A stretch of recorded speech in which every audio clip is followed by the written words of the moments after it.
Hi friends, welcome to my channel. ఈరోజు వీడియోలో ఎంతో టేస్టీగా ఉండే క్యాబేజీ ఎగ్ బుజ్జీ రెసిపీ చూపిస్తాను. Let's start the video.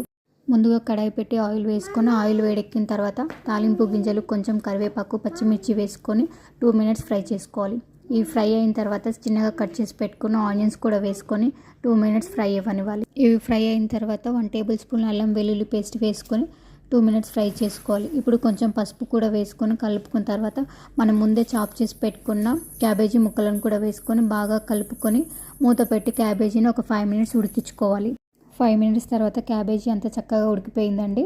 ఇప్పుడు మరొకసారి కలుపుకొని క్యాబేజీకి తగినంత కారము, ఉప్పు, కొంచెం ధనియాల పొడి వేసుకొని మరొకసారి కలుపుకుందాము. మనం రెగ్యులర్గా చేసుకునే క్యాబేజీ కర్రీ కంటే ఒకసారి ఇలా ట్రై చేయండి. టేస్ట్ చాలా బాగుంటుంది. పిల్లలు కూడా చాలా ఇష్టంగా తింటారు. లంచ్ బాక్స్ కూడా పెట్టిస్తే బాక్స్ ఖాళీగా ఇంటికి తిరిగి వస్తుంది. అంత బాగుంటుంది రెసిపీ. క్యాబేజీ అంతా చక్కగా ఉడికిందండి. నేను తీసుకున్న క్యాబేజీకి 2 ఎగ్స్ అయితే సరిపోతాయండి.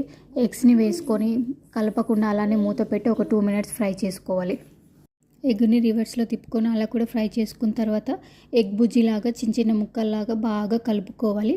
ఇదంతా బాగా కలిసిన తర్వాత లాస్ట్లో దింపే ముందు కొంచెం అంత గరం మసాలా, సన్నగా కట్ చేసి పెట్టుకున్న కొత్తిమీర తరుగు కూడా వేసుకొని కలుపుకుంటే సర్వ్ చేసుకుంటే అంతే అండి. ఎంతో టేస్టీగా ఉండే క్యాబేజీ ఎగ్ బుజ్జీ రెసిపీ రెడీ అయినట్టే.